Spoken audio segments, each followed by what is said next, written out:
So Sean Kemp became a big star. And I had personal demons, but like 80% of Karl Malone's points were free throws or a boring pick and roll. Same with John Stockton. Isaiah Thomas was much more clever. Magic, the big smile. So if you look at the history of the NBA, who the biggest stars have been, it's not always been the best players, it's how they score. Magic Johnson was so unique. Larry Bird was the best shooting, best passing forward in the history of the game when he arrived. Then it was Michael, who was glamorous and good-looking and cool. There's been a lot of great players. Shaq, Steph Curry, you become the face of the league. That's what Zion Williamson has. Giannis, Kawhi, Anthony Davis, Chris Paul, they'll give you a quiet 26. Zion's is a loud 25. It is memorable. It is Sean Kemp. It is loud. And right now, last night, they beat the Lakers. Zion's great. Do you know through 65 games in the last 40 years, the only player that scored more points was Michael Jordan. He's literally getting into Wilt and Michael Jordan territory. And right now, through 65 games, he has more points than LeBron did through 65 games. He's got more rebounds than LeBron did through 65 games. He's got a higher field goal percentage than LeBron did. He's got a higher three-point percentage than LeBron did. And LeBron was pretty good. LeBron dropped 40 multiple times in his rookie year.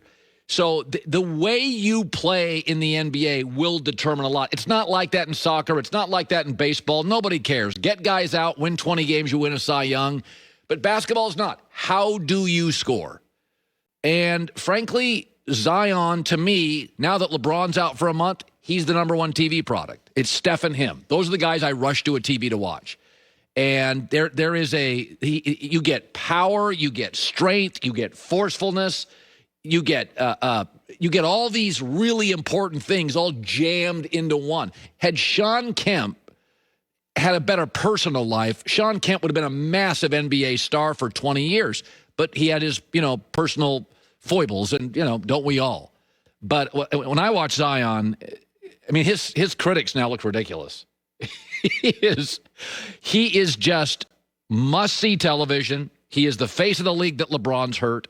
It's nothing against Giannis or AD or Chris Paul. It's nothing against these guys. They're all great players, or Kawhi. But they're not necessarily great television products. And that, in more than any league, that matters. Joy Taylor with the news. No. Turn on the news. This is the Herdline News. Jameis Winston spent most of his time on the bench watching Drew Brees last season, but now that Brees is retired, the path is open for him to win that starting spot, and he got emotional talking about how much of an impact Brees had on him in his 1 year together with him. He doesn't even know how much he means to me and my family. For real. I love football. That's all I've done my entire life. And someone that I look up to, that I admire, that I actually could touch, was my teammate, and I had a chance to serve him. Like, man, I'm speechless to that. Like, that really gets me emotional, because I really love Drew Brees. Like, I don't think he understands. I have this thing about grown men crying. It always makes me cry. I thought that was really nice.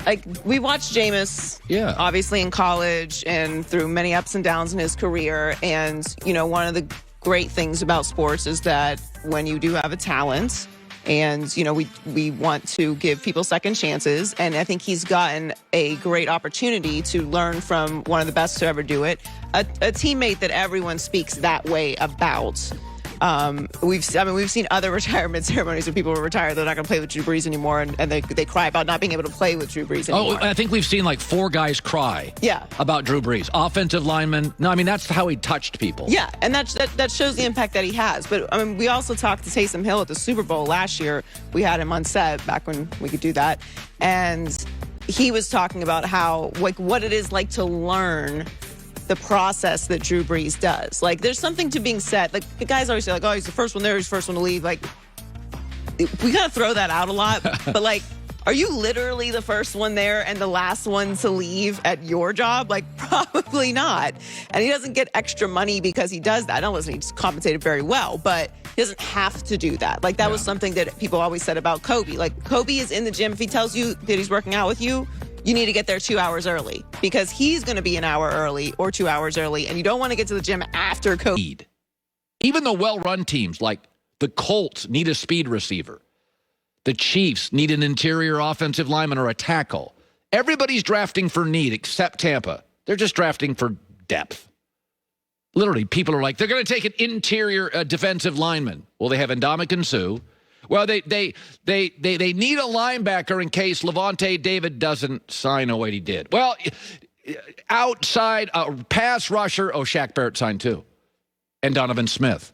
If you go back to the 2007 Patriots, that Randy Moss team that went undefeated, they had 8 Pro Bowlers, 3 on the offensive line. Now, they had Randy Moss, but that wide receiving core is not close to Tampa's. They had Mike Vrabel, but that linebacking core in New England is not close to as athletic as Tampa's. Well, they had Vince Wilfork. They did. But this defensive line is far greater as a unit than that defensive line. The only area that New England team is better than the Tampa team is offensive line, and I would make a strong argument that the offensive line for Tampa in the last 2 months was unbelievable. Ali Marpet is a top 3 guard in the league. Ryan Jensen's a top 6 to 7 center. Tristan Wirf's right tackle looks like a Pro Bowler. That's the weak spot of Tampa. This is the best team Tom Brady's ever played on.